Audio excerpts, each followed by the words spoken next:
Okay, well, welcome to the first ever Zoom Town Hall Congregational meeting in 112 odd years of the history of Hillhurst United Church. You can say you were there.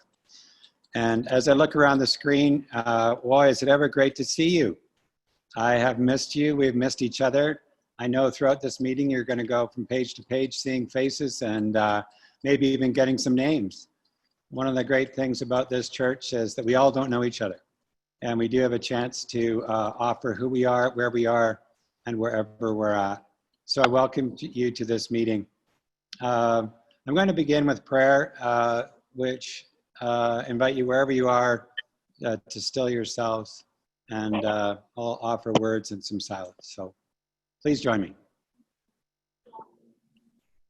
Spirit, we give thanks this night for technology that connects us one to another. Some of us right in this room, some in different homes or places in the city, and others further and beyond. We give thanks for your church and for the gathering this night.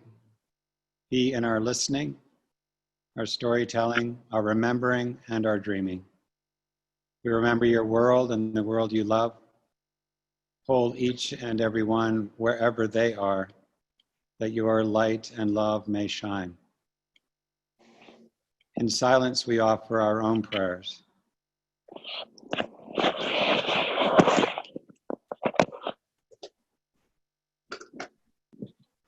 Remember those in particular ill of body, mind, or spirit.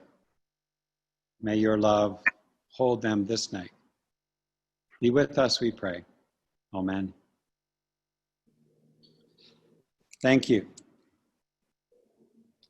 So we're several speakers. I'm about 8 minutes to start us off. I just want to say that I am really pleased that you took some time on a beautiful evening to be with us, and we shoot to be done for 8:30 this evening. Normally in our church, we do a finance meeting in February, which we did, and then a meeting like tonight in June, where we celebrate and give thanks for where we've been, the people who've been involved in that, as we move into a new year.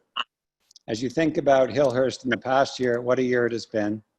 The programs in the fall through worship and 7 days a week have connected people one to another, as we recognize that we're all spiritual beings and we seek to encourage the soul life of each and every one of us. But then about March 14th, everything took a major turn, as you know.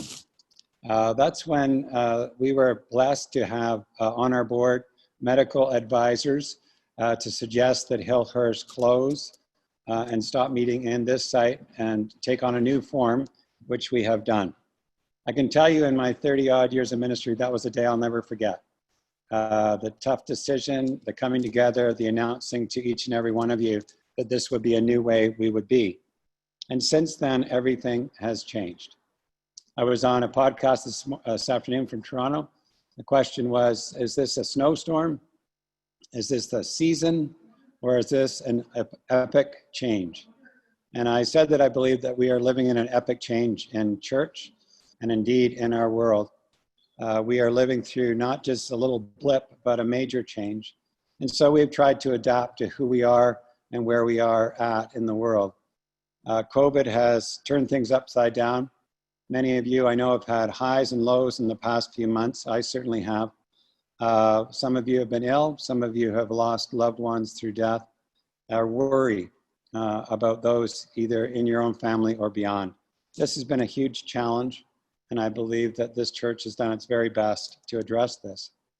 I did want to show you a slide, but Anne has disappeared. Anne, which shows you, I believe, how how a disaster or a crisis comes and what happens. So she's going to post this picture now. When I first saw this picture, it made great sense to me about what happens when a crisis like the flood a few years ago or COVID comes. I hope you can see this. It's called Phases of Disaster or Crisis. When I first saw this, the lights went on. And the lights went on because I could see us in this. The phases of disaster or crisis. I believe that at the bottom you'll see the impact, recoil, and reorganization is the timeline along the bottom. I believe that we came into the pre-disaster and emergency around March, in the bottom there where it says emergency, and went through, I would say, 3 or 4 weeks of really adrenaline rush, where we were just trying and frantic and depressed and sad and scared and excited. And then we moved a bit of a recovery and found our way. And then we're moving again through, I would say, partway down the disillusionment phase, where we are finding our way. We know uncertain about the future. We know things are not the way they are, and there will be further change again. But we are moving ever forward. And you'll see that this takes time. Along the bottom, it says 2 to 5 years. This is the story of the people of High River, the people who experienced the flood. And I believe that's been our experience too, to recognize this isn't short term, 1 to 3 days, but this is something we're going to have to learn to live with and reorganize our church, our health care, our care for seniors, our education. Every aspect of our life is changing. So when I saw this and saw the hour presentation to the clergy in the region of Alberta, this made clear sense to me. It actually brought me a sense of comfort to know that we were shaken up normally. That is, and we were adjusting normally. And it also helps us to think a bit long-term about the future of ourselves and our church. And so it's so important to me that you see this and catch a glimpse of it, and we'll be glad to share this with you after. I'm going to keep going, although Anne has left me, that's part of technology, to talk a little bit about worship. We accidentally, you can just remove that. We accidentally stepped into a way of being in worship, which was interviews. That is, bringing people, significant Calgarians, theologians, CBC reporters, to share some of their story about how they were doing and how they were reacting, what they were learning. You'll see that if you go to our website, there are many different kinds of speakers. What we were realizing is we can't do church the way we did before. And we've tried various kinds of services, shortening them, providing different kinds of music, and finding different ways to be the church on Sunday, but very aware that many people don't connect on Sunday. A lot of people connected on Monday, Tuesday, Wednesday, Thursday. So there's been a huge change in how Sunday looks and how church works. You know, over 100 years ago, they said Hillhurst United Church is a 7-day-a-week church. Little did they know that 112 years ago, that would literally be what we're doing. You'll hear tonight from Dawn about the 7-day-a-week church and the participation through different programs that people have engaged with. But I do know that the church has changed, and the way we are trying to be church has changed and will change again as we move through that graph. The significant contribution of our church has been what I'll call public theology. We are engaged in the world. If you go to our website, you'll see the many ways in which we have been sought out as a city church. We have been on CBC radio and television, CTV, Global, 660 News, the Calgary Herald, the Globe and Mail, the Montreal Gazette, the United Church website, Maclean's Magazine, a podcaster, Brandy Shear in the US, and on Twitter page and Facebook. This is very important ministry. This is very important that your church be public in a time of crisis, that our church offer our learning, our understanding, our successes, and our failures, and be engaged in what's going on in a relevant way. You'll hear later this evening about how the church has expanded, tripled in size by people looking to us throughout the week for spiritual nourishment, encouragement, and leadership. The other ways in which this church has been involved has been in protests through Black Lives Matter and the Alliance for the Common Good, which seeks to support the conversion therapy ban, and also the Green Line being a successful movement within the city. So the church is engaging in public theology. This is a very important witness of Jesus and the call of faithful Christians. The next thing I would like to just briefly say is about our staff. You have amazing staff, and I hope you know this. The church has called and hired the right people in the right place in the right seats at the right time.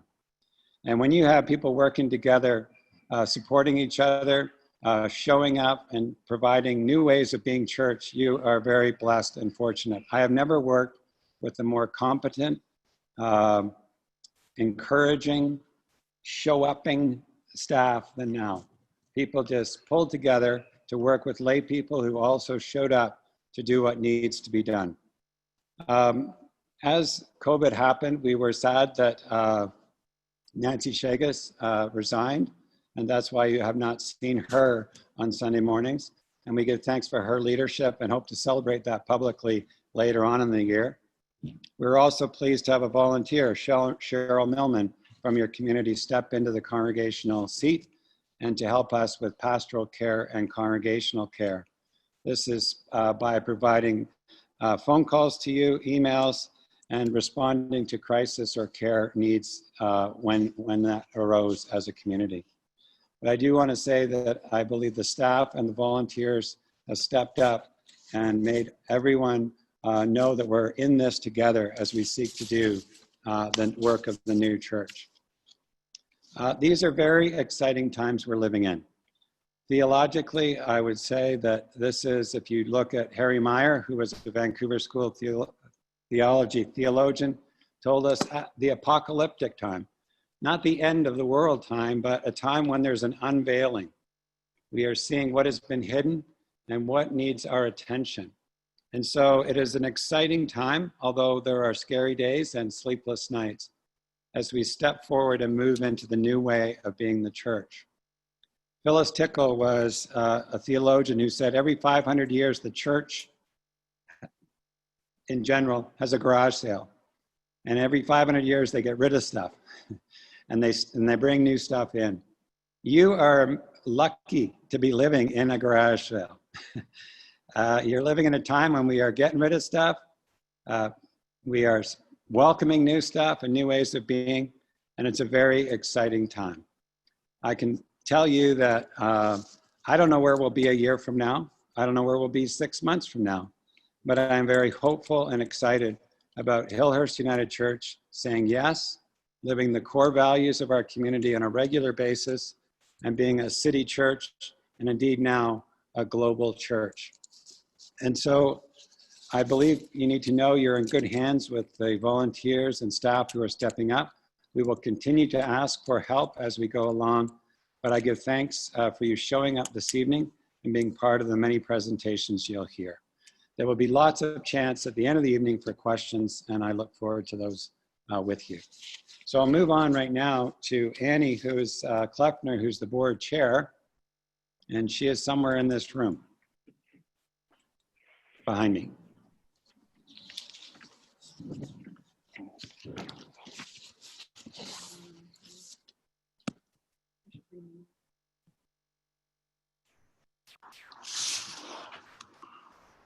All right, good evening. Can I get somebody's thumbs up too, so I know you can hear me? All right, I see a big thumbs up. I love that. All right, great. Great to be with all of you, even if not in person. I'm Annie Kleffner, the chair of the board, and happy to be with you this evening. I'm going to just start off with just a little update about what the board has been doing. We have been, like everyone else pretty much in the world since March, meeting on Zoom, and through this whole time really working with the staff and trying to provide support and oversight and engage in really thoughtful discussion as we move through this period and make important decisions about how we move forward and even how we get through this period of time. And the board, for the most part, is remaining the same for the coming year, which I think will be helpful. Gail Ninema, who was the chair last year, will be leaving the board now that she has served, I think, 6 years on the board.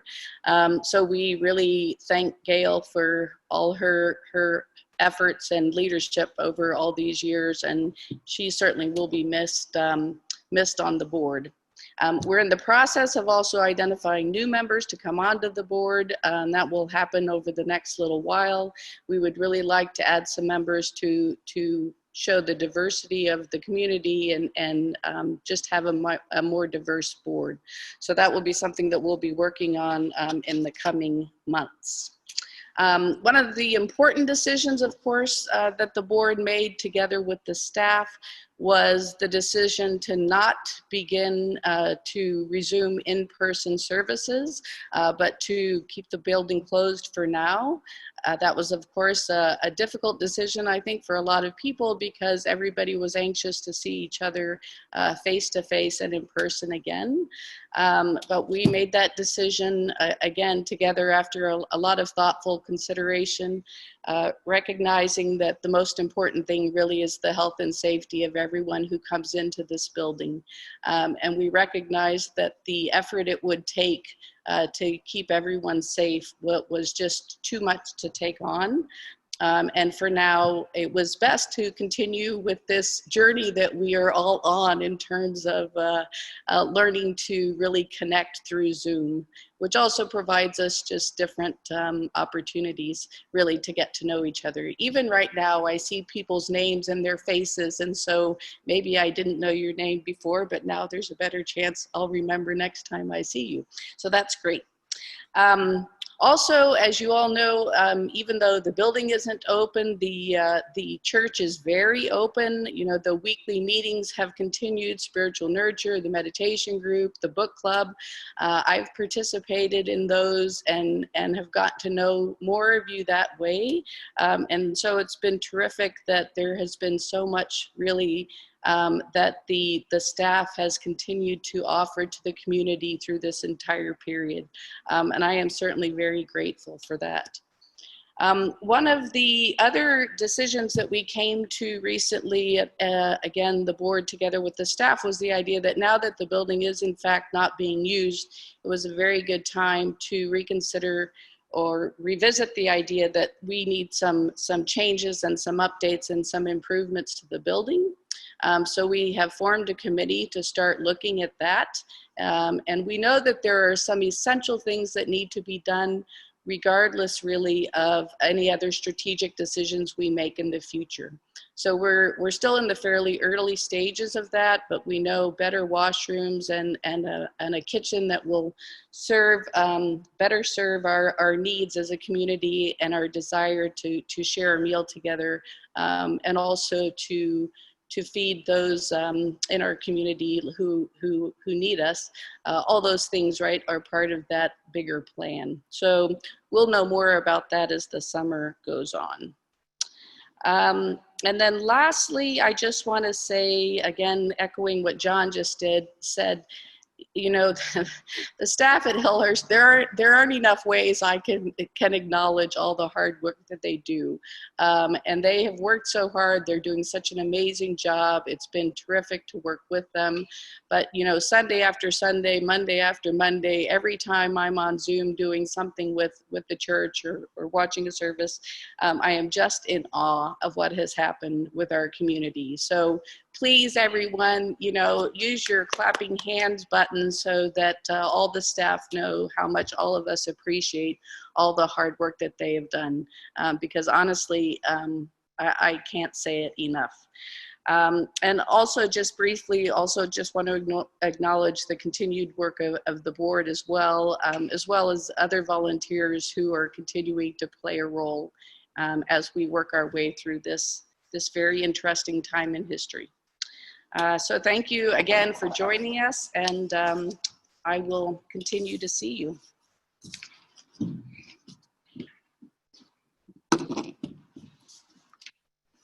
Thank you, Annie, for that, and thank you also for your leadership. We have called on you a lot more as chair of the board in the last 4.5 months than I think the last year or two, and we certainly appreciate your leadership and that of the whole board. They've been extremely supportive, and we work very closely together in these last 4 or 5 months to make important decisions, and that will continue. We know we have lots of work to do over the summer to prepare for what we hope will be a bit of a shift in our ministry come fall. So we're now going to turn things over to Anne Yates-Laberge, if she is out there somewhere on screen. And Ann, please take it away. Hello. There you are. Hello, everybody. It's nice to see you. It's actually really kind of amazing to see you. This is really cool. Really, really, really cool. Kind of, I cry at this drop of a hat, so it's kind of neat to see all these faces. So anyway, I'm going to do a little screen share here with you, and we'll get talking about some really, they put me like with the boring stuff. They like put John with like the. It's because you can make boring sound good. Yeah. Okay, so basically if you've been by the church, you saw the big stop signs, and it's basically we're trying to close the building to the public. We've had to bring in some hand sanitizer stations. We have limited staff in the building. Staff have an option of being in the building or not in the building. It really depends on their level of feeling of safety, and also their feeling of that they're not in a category that is dangerous to them. So we have to be really careful with all that. Our worship staff, as you notice, John and I sort of stand close to each other often. We've been cohorts since February the 29th. It's a long time to be hanging out with John Petman, let's just say that. So we're working on a phased plan throughout the summer to adhere to the Alberta healthcare systems regulations, so that we can bring back, we're going to do slow phased in starting with our small groups. And we do not know when the sanctuary is going to be open for large units of worship. We are predicting that it's going to be 2021. Which sounds really sad and horrible, but I think that we're going to find some creative ways to find community and be in community together. Where there's a will, there's an and. So we'll figure this out. And we know that people want to be in the building, but from our survey, we know that people really want to be safe before they are in the building. So we're prepping the building. The building will look different when you come back, with lots of safety protocols in place, and our staff each of the rooms now has a max number of people that can go in those rooms. Some of us are distanced because if we're not cohorts, but there's a whole lot of us that are cohorts. So I was really proud of a number of people that filled out the survey. There was 111, I think, which is crazy. I just wanted to give you a couple of results from it, which we found really interesting. Was that 22% of people that took the survey, 109 responses, were involved in spiritual nurture. This one that you can't see is actually the 17.4 is the morning meditation, and 11% right relations. The Read It or Not book club, which was just amazing. 19% of you did that. 45% did nothing at all, which is, it's fine. But it looks like there's a little dabble of everything in here, but it looks like people were really busy on Zoom. Our response to COVID was really how you felt about our response to COVID was really important to us, because I can tell you we really did try pretty hard to connect, to care, and to be the church when we were supposed to be the church. And it looks like 70% of you really understood that, whether it be calls or meals or things like that. We really stepped into a different level of care during COVID. I can say that we connected with more people during COVID than I feel like we've ever connected with ever. And I feel like that's a real silver lining to COVID, where we are getting to know each other on a different level, and have formed some groups, and people are getting called weekly, and really being cared for. So I'm really proud of that piece of it. This was really interesting to me, is that half of you have been attending 7 years or more, and about half for less than that. It's really interesting. It gives us some eye-opening around like what we're doing and how we're doing, and just thought it was really interesting that we have a pretty new population here, so that's pretty neat.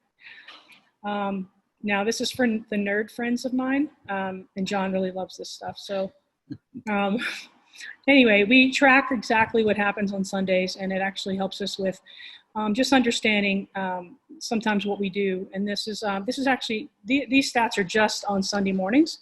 And the Sunday morning stats are the green line is the maximum number of viewers, and Easter kind of wins. So it goes down from there. And minutes viewed, I had to divide it by 100 just because it was so big. But minutes viewed is actually the real number that we want to look at it, and that kind of tells us a lot. Now, mind you, this is just Sunday. What we found, and you may do this too, is that a lot of people don't tune in on Sundays, or they tune in later. So this is an interesting part. And then I actually came up with a formula with it, which is an interest value, which I take a lot of numbers and I put them all together and I divide it by another number. I'm not going to tell you all the stuff because it's really boring. But basically, we have a pretty consistent interest value. There's no content that was like just killed it compared to like any other. Killed it's the wrong word for it, but you don't understand what I'm saying. So Made it live. Made it live, yeah. So that's that. I just wanted to say also that today is Justin's 10-year anniversary at Hillhurst United Church, which is a very big deal.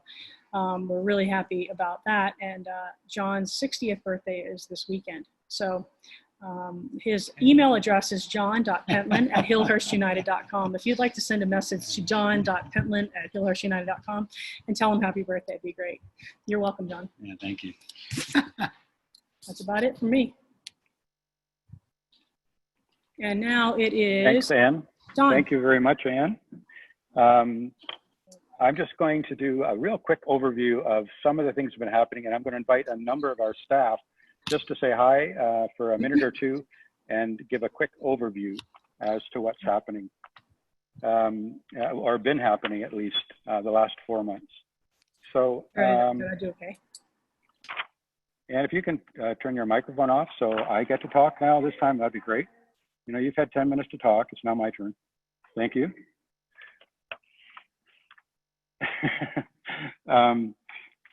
First I want to talk about, we call a broad area that I support in ministry is what we call spiritual formation. This involves everything from our contemplative ministry, our spiritual nurture, things like book club, elderhood group, and other kinds of opportunities for education when we bring in speakers or we partner with the Wisdom Center. Anything we can do to support the ongoing spiritual journey of each of us and collectively as a community of faith. So I just want to thank all of those staff and volunteers that have continued to not only sustain our spiritual formation ministries, but actually expand them over these past 4 months. It's been quite remarkable. Our contemplative ministry is led by Jim Arthurs, William Brooke, Daryl and Daniels, and Kathy Kernahan has also participated in the last year. And our ministry offerings in the contemplative world has actually expanded. Daybreak, of course, is every Wednesday morning. Our numbers there went from about an average of 15 to an average of 25, even more, once COVID hit and we went online. So the virtual gatherings for meditation, silence, and support have not diminished at all. In fact, they've grown. The same thing with Day's End. William and Darylyn lead that on Wednesday evenings. The numbers there grew, and we still have a sustainable group Wednesday evenings. William also, if you remember way back during Lent, before COVID, made the commitment that he was going to gather for silence every day in the church at 7 o'clock. He called it 40 days of Lent, and whoever wanted to join him did. And we had a handful of people that joined every day during Lent. And then when COVID hit, William felt it would be important to continue it. So indeed, a group has been gathering every morning at 7 o'clock online with Zoom. And we get between 10 and 15 people every single morning gathering, sharing silence, offering prayers for the community and for the world, and supporting one another. So it's a remarkable expansion of that ministry. Also, Kathy Kernahan has expanded. She's been exploring contemplation through body and through action through her embodied prayer sessions. She's also added that now 4 times a week. She's been inviting people to dance meditation, where you actually move as part of a meditative experience. So there's all kinds of ways in which contemplative ministry has flourished during these last 4 or 5 months. And we're very grateful to those volunteers that have sustained and brought leadership to that ministry. Spiritual Nurture has met every Monday evening since last fall, like we usually do. Normally we wrap up at the end of May, but there was so much enthusiasm for Spiritual Nurture, we actually went right into June and just finished our last session this past Monday night. We've had all kinds of rich conversations, great content. We've had some guests. We've used a lot of the YouTube videos, but our numbers, again, at one point we were bringing in 40, 55, or 45 or 50 people online every Monday night to be together and connect. So it's been a marvelous experience that way. Our elderhood group, we're exploring what elderhood means and what's the journey of elderhood in these times, gathered every month online. And again, their numbers have been 30 and more gathering virtually. And they are going to continue right through the summer, as is our contemplative ministry. We hope we will be able to offer, while we paused the book club, which we had Wednesdays at noon for an hour. John and I led a book club. We had 65 people sign up for that and had lots of marvelous conversations. We're going to put that on hold for the summer. We'll start it up again in September. But we are going to plan a few extra one-off sessions during the summer. So Sarah Arthurs is leading a 4-part session that started today on Julian of Norwich. And we're looking at doing a 2-part workshop in the summer, maybe one in July and one in August, on exploring what unconscious bias is.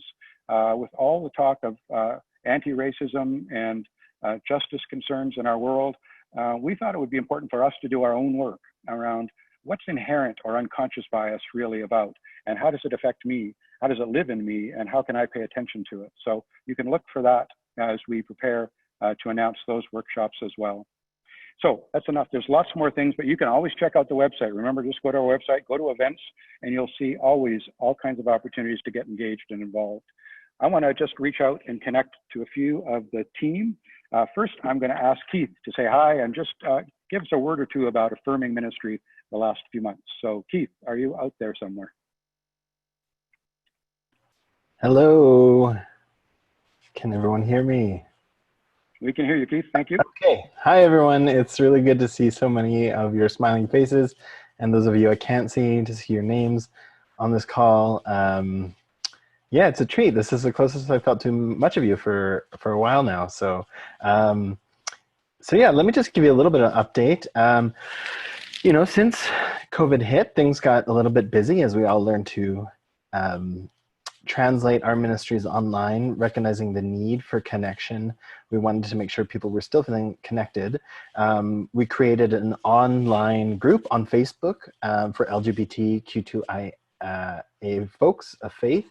Our numbers are increasingly growing. We've got about 100 people in that group that are actively involved. We're continuing to have online gatherings once a month. We've had some incredible guests as part of this, speaking on various issues upcoming. This Sunday, for our Pride Sunday, we have Michael Andershock and Spirit River Straight Wolf speaking about their experience as racialized members of the community and what does it mean to live into the values of pride as a protest today. So it's going to be a really great, engaging thing that will end with a bit of a pride dance party, because we all need to let loose a little bit too. Not being able to let loose in the streets right now, we're going to find a way to do that online. We've also been meeting online with something completely different monthly, as I said. Our Parents of LGBTQS support group has been continuing to meet. There have been some difficulties with the format, and we're looking at restructuring in the fall with maybe a little bit of rebranding and lifting up of that group so we can continue to provide support for parents whose child at any age comes out as a queer or trans person. So I'm excited to see how we can expand and sort of deal with some of the issues of technology and togetherness in the fall.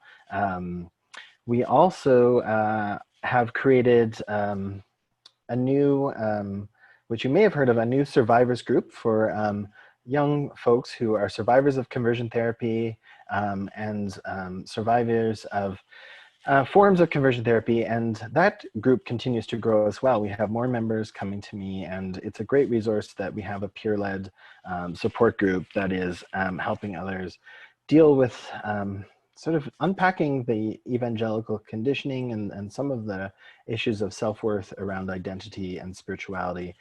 I've seen a lot of amazing leadership in the group, and it's really exciting to know that we have a place to catch people who are on the healing journey from traumas like this. And speaking of conversion therapy, many of you know, and we're a part of an amazing historical moment in history where in Calgary we were able to support a bylaw that will make the city safer for a lot of LGBTQ2S+ people.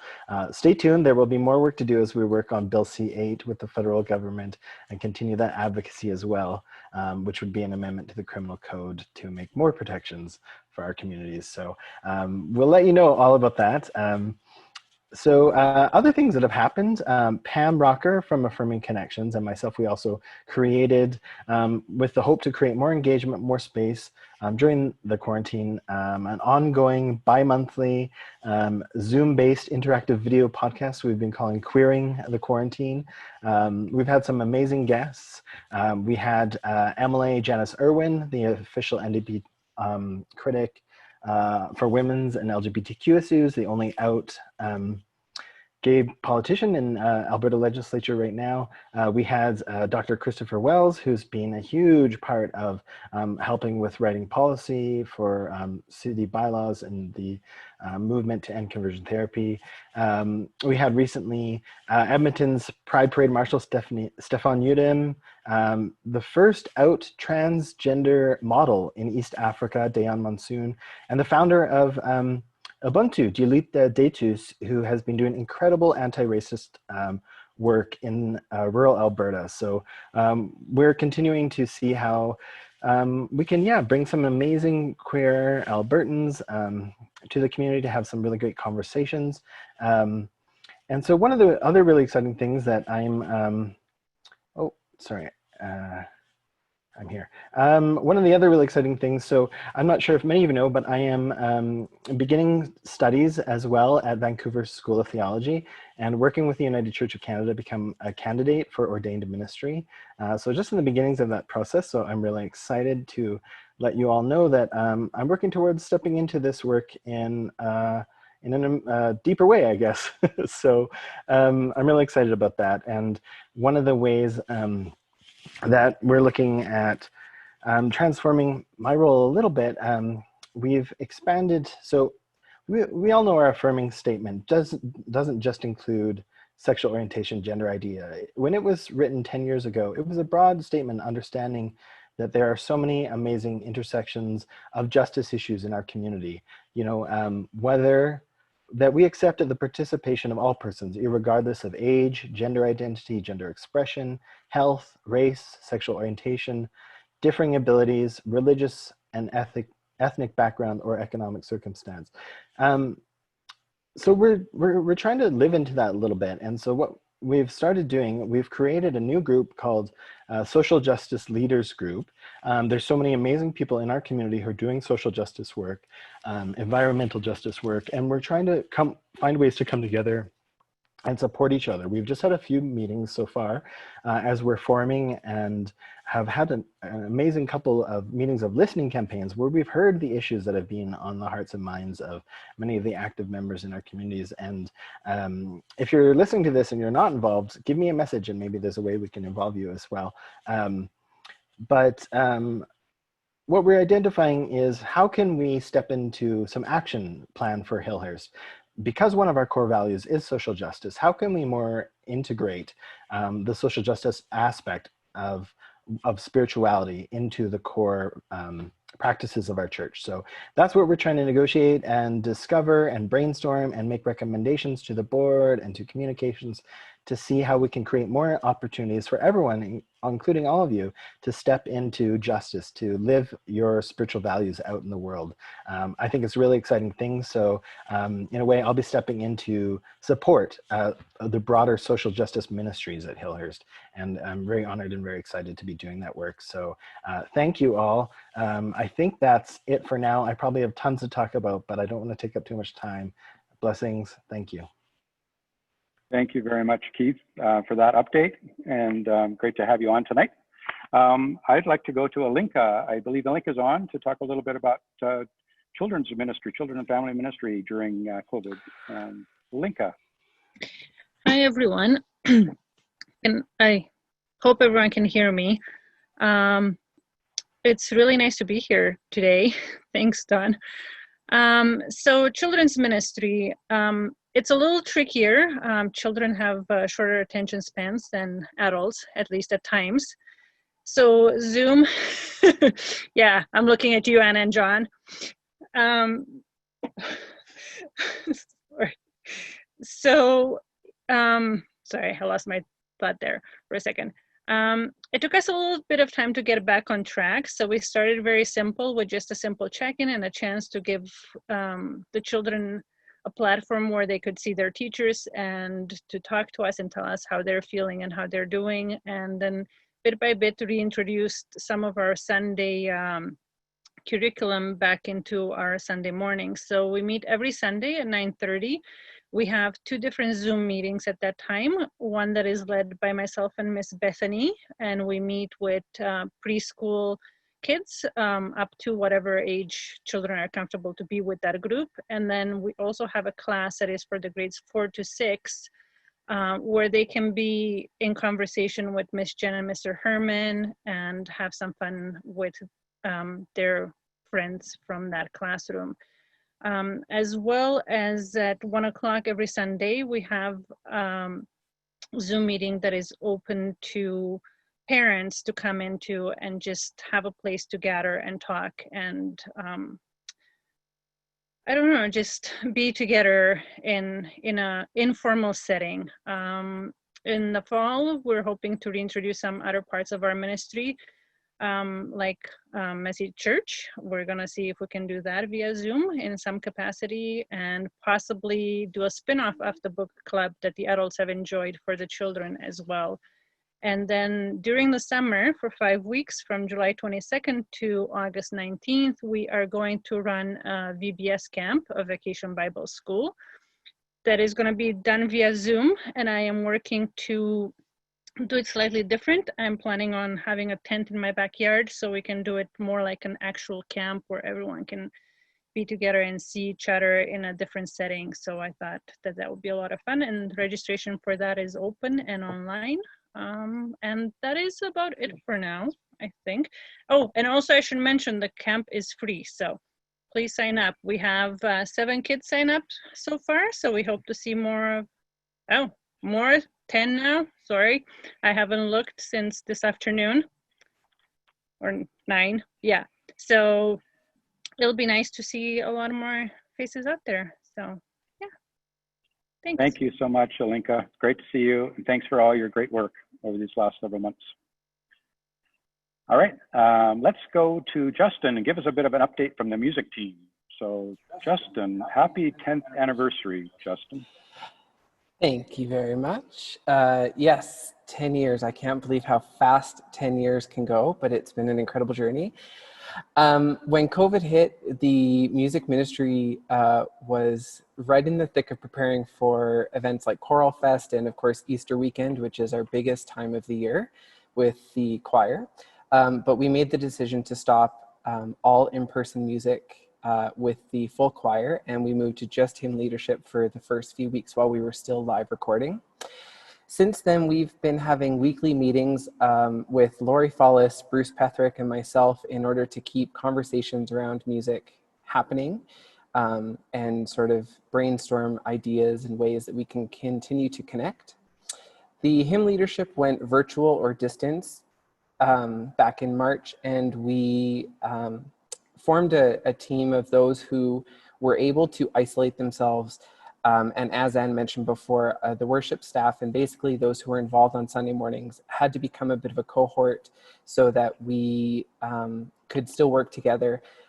When we went to a digital platform, it was a little bit easier, but it's been an interesting journey, and we have still been able to produce weekly music, which has been really wonderful. The choir has met a few times through Zoom to connect and to check in with each other. But at this point, we are fairly certain that choir will not be resuming until at least January of 2021, if not later, and that will depend on the guidelines that are set forth by Alberta Health Services. I'm also intrigued by two different studies, one being performed by Colorado State University and the other being performed by the University of Alberta under the direction of Dr. Laurier Fagnon and Choir Alberta, to look at how singing in groups actually spreads germs. There's a lot of numbers that have been thrown out, and at a few conferences there were some questions raised about those numbers. So two different studies are being performed right now so that we can actually get accurate information before we make a future plan.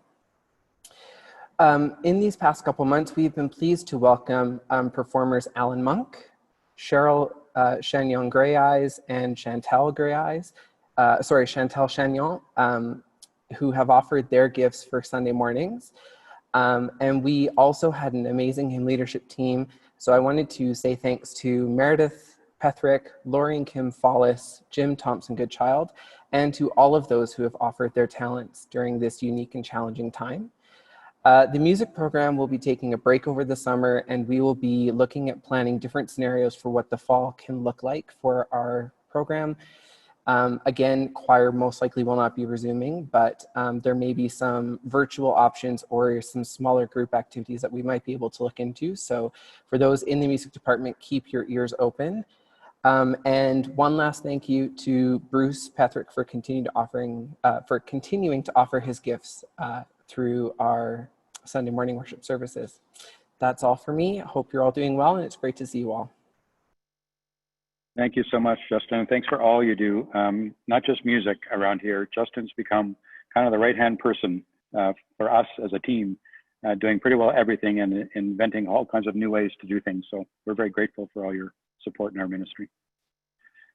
Let's go to Jake, who is our youth leader. Youth have also been connecting over this time. Jake, come on, say hi, and tell us a few stories. Hello, can anyone hear me? Yep. All right, perfect. So those who don't know me, I'm Jake. I work with the youth. During this time, we've really tried to kind of rebuild connection that we've been missing through school. I mean, going from school every day, seeing hundreds of kids, to all of a sudden being at home with your siblings all the time it's a rough transition for a lot of them. So we've really tried to rebuild that connection. So we've been meeting twice a week. On Sundays, we continue our regular Sunday youth worship and curriculum, and just continue to learn and grow spiritually. And then we also are meeting on Wednesdays, where we just connect. We play games, run things from Minecraft to something called Kahoot. We played Animal Crossing, Pictionary, just things to keep them engaged and connected. And it's just watching this group of youth grow together in this little community has been absolutely amazing, because I've learned so much more about them all that I didn't know before, even when we were meeting twice a week in person. So our plan for the future as we move forward is we're going to continue over the summer. We're kind of readjusting our schedule a little bit now that school's ending, and how often we're planning on meeting and stuff. So we're working that out together still. And we are also looking at building the connection as we move out of high school and more towards the adult congregation, and kind of building more of a community there as well. So that's kind of what we're doing in youth. We're just staying connected. So thank you all for listening. I hope you're all doing well. It's good to see you all. Thank you, Jake. Thanks for joining us tonight, and thanks for staying connected with the youth at this really critical time. We really appreciate your work. I would like to go next to Tony Snow, I believe has joined with us tonight. And Tony, of course, has been serving as our Indigenous lead here at Hillhurst, but has expanded his role as coordinator for right relations across the Chinook Winds region of the United Church. And we're really pleased that Tony could be here tonight. And Tony, do you want to just say hi and share a little bit about your new role within the region? I thought you forgot about me over here. Tony, I'd never forget about you. The right relations portion that we're working on with Hillhurst continues on our monthly calls and working together. initially, I started out with a Lenten study this year for anyone that wanted to join in. We had quite a few people across the region join.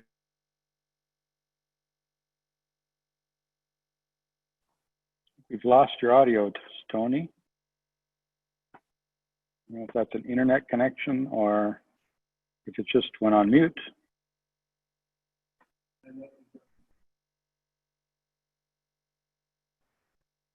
Tony, I don't know if you hear me. You can send me a message on chat if you're still on Zoom, or if maybe you got cut off. Looks like you're still here, but we're not hearing you. Okay, well, we might be able to bring Tony back, but while we try to solve that technical problem, let me just end my portion here by giving a bit of an update on Living Spirit. As you know, we had a plan last year we've been working on to create a partnership with the Living Spirit United Church in the southwest of Calgary. We came to the congregation in February and said we'd like to go further with a more detailed planning process. We were just beginning that detailed planning process in late February and early March when COVID hit. And of course, as many of you know, Living Spirit community, it's a smaller community, an older group of people were really hit hard with the COVID virus. And so a number of people were infected, some were quite sick. 2 people actually have died over the last couple of months due to COVID. So they've been through a really traumatic time. They've held together, they've remained connected through using Zoom on Sunday mornings. And we have stayed in touch with them, but of course we've been focused on trying to manage our own response to the situation. We agreed we would just talk in later spring, which we have now talked a couple of times. Basically, what's happened is, if you remember, we were going to work towards July 1st as being our goal to come together as one congregation with 2 campuses. But of course, we couldn't finish the planning. We couldn't bring it to our congregation to have a discussion and a vote. So we put everything on hold. And now what Living Spirit has done is renewed their relationship with their interim minister, Shannon Mang, till the end of 2020. And so she will remain as a 3/4 time minister there. We will continue to have conversations over the summer and into the fall about what might still be possible. However, we do know, given our times, there's so much uncertainty. We really don't know what church is going to look like come fall, or certainly even in 2021. So we're rethinking how that might progress. We're trying to be creative about what might evolve.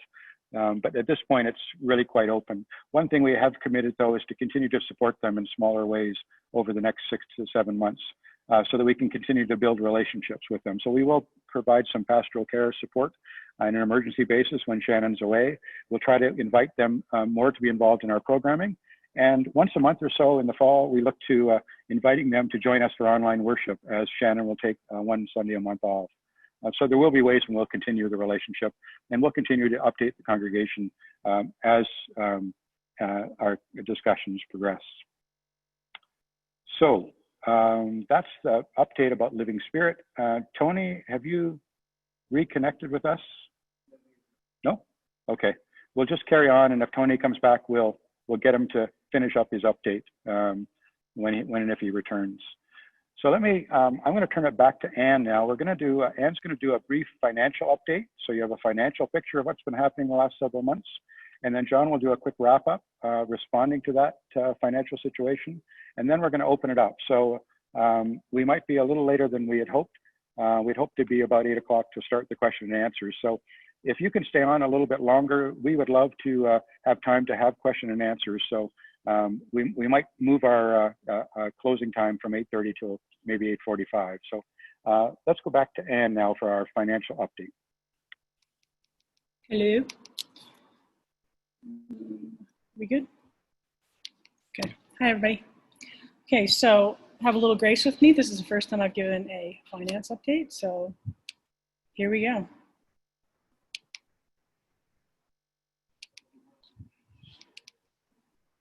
Okay, so big picture, really big picture. We budgeted $72,000 deficit for the entire year. And right now, out of that $72,000, we should be at around $29,000 for January to June. We are actually at $62,000 of the deficit right now. and results in a $33,000 greater deficit than was budgeted, which means that if we stayed exactly on budget for the rest of the year, we'd end up at a $100,000 deficit for the year, which doesn't sound so horrible. But our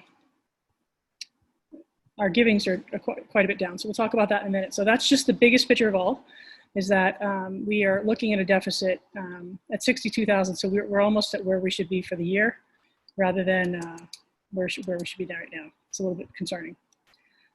So this is a finance overview. Peter has worked really hard during all of this and done an incredible job of moving us to a new finance system. And we've also moved all of our donations to a planning center database. So your donor receipts are now accessible through Church Center or the website when you sign on. That's a big deal. Even if you give UCC PAR, you can see your givings there. We've also moved away from manual credit cards, so we're PCI compliant, which was really important to me, that we're not storing credit cards anywhere in our building now. They're all secure, and also we are actually backing up our database in Canada, which is to comply with CRA charity regulations. Our planning center is actually a U.S. software company, but we've actually worked with them to be able to back up our systems on a Canadian server to comply with the regulations. So that's been kind of a big deal. So we'll just go with our revenue. Our revenue has really been affected greatly because of, so we budgeted 366. Our actual received was 272. So we're about $25,000 off of our revenue, and the real reasons for that is play rent, our wedding. We have no weddings and funerals, we have no ticket sales, we have no blend dinners, and we have on top of all that, we have a 20% shortfall in donations. So this is a projected shortfall. Basically, is that this is actually what happens. This blue line is actually, and this orange line is our budget. So around here, this is about 20%, give or take. So I took that and I actually said, okay, if we continue to be 20% under along this line, and we gave a little bit of grace for Christmas, knowing that sometimes at the end of the year we get some stock donations and things like that. So we did 30% because we do not think that we're going to have Christmas Eve service here. But the one-time gifts we actually allocated a little higher. So with that being said, right here, we've already realized $60,000 of a shortfall. This represents the rest of that. If we keep staying between 20% underneath the actual budget for the year. So it's yucky, I think. I think that's a good word for it, but we're gonna work it out. So our expenses, we are way, way, way below our expenses, and I just did something wrong. Yeah, there we go, expenses. We're way below our expenses primarily because we received wage subsidies. We redid all of our temperature thermostats, and we have reduced cleaning costs because there's so few staff in the building. We are using Lysol and things like that, and reduced our cleaning costs significantly. So that actually reduction in costs is $92,000 below budget, which is really great, to be honest with you, but it won't last. So this is just basically our actual budgeted expense, and this is actually how reduction of expenses have been here. Now, we do have great news to report, which I'm excited about. Planning Center has offered us a lot of amazing things. One of them is we've had 23 new registered donor online in the first 6 months of 2020, and 6 new donors on PAR in 2020 for 6 months. The biggest news is that we've had 429 households get in 2020 compared to 345 in all of 2019. The number of households it actually shows that we have a growth in our congregation as a whole, or we have a reach farther. So I'm actually attributing a lot of this to a reach further. We have a lot of donations coming in from outside of Alberta, outside of Calgary. So we're seeing that our online ministry is actually really impacting our donations in a good way. And basically, and then the other thing was that we have 145 new donors in 2020 that did not donate in 2019. So that's a good thing. One thing that Planning Center is allowing us to do is really have an amazing level of reporting ability so that we can actually navigate what our actions are compared to what sort of things come out of that in the end. So some people say, how much should I give? And I said, you know, I don't know. The price of dinner with wine and dessert, I don't know. So I decided to say, okay, how much average do people give on par? How much average do they give on a one-time donation? How much, if you're sitting in the pews, what's the average donation? And people that sign up for reoccurring donations on Planning Center, what's the average donation there? So these are just like some general stats. I thought it would be helpful to some people to understand like what our averages are in the church. This represents about 264 people across the board. So this is the overview of all finances. We're 19 to 22% behind budget every single month of 2020. This started in January and February and in March before COVID. So it's not COVID related. The economy is weaker because of COVID, and we don't expect an immediate rebound. I'm actually projecting a deficit of 179,000 if we keep proceeding as is. If we don't increase our PARs, if we don't receive some, massive gift. But if we proceed as is, with the same staff, with the same expenses and everything else, it's 179. And that's the best case scenario. I was really conservative with this number, so that's that. So I'm going to be working with, and this number is actually not okay with me. I don't think it's fiscally responsible for me to know this number and not to adjust our sales. So we're going to be working with the board and M&P to come up with a plan to mitigate this loss. It's going to mean some changes, and we just have to be realistic about what's happening. I want to be really clear about this. We are very grateful for the donations. We have a lot of people on par that are in this meeting, an incredible percentage of number of people. So I want to thank you for your continued support of us, even though you're not sitting in these pews. We have had one person go off par in all of COVID, which is an incredible thing. It's the first thing we worried about. First thing we worried about is like, oh, everybody's going to drop off par. We've had one. So I think it's an incredible testament to what's going on here, that you're supporting us. And I just want to be just extremely grateful. I think it's realistic that we adjust our sales and to what's realistic in this economy. And I think that we can do it. We're smart. We can figure it out. And, so that's about it. So the end. Amen. Okay. We're going to get to questions in just 1 second. I think you're muted. Unmuted. Oh. You got it unmuted. John, we can hear John. We just can't see him. Got him. I'm really worried about when we do come back to church that you're all going to want mute buttons in the pew. Like, that's my biggest worry. I wake up at night thinking they're all going to say, where's the mute button? You got a glimpse tonight of some of the varied staff all doing their part. I want to reiterate that I believe that the staff, for the most part, have worked harder than they have ever before. You may see a production or a service on Sunday or Tuesday or Wednesday or Thursday, and you say, wow, that was good. What else are they doing? Well, I would say the staff are working very hard every day. Some of them are working longer days than they ever have. And the programming throughout the week is 7 days a week. And I think it goes beyond just this church, but to parts of Calgary and around the world. There are many United churches that are not able or not willing to do online worship, and they're simply waiting it out. And it's not that they're lazy, they're just unable. We were fortunate to get a bit of a head start on being able to be online and worship, and then through various adjustments, keep that up and move even more so into Zoom meetings and gatherings. Committees have continued to meet. The programming has continued and expanded. We have had more people participating than ever before.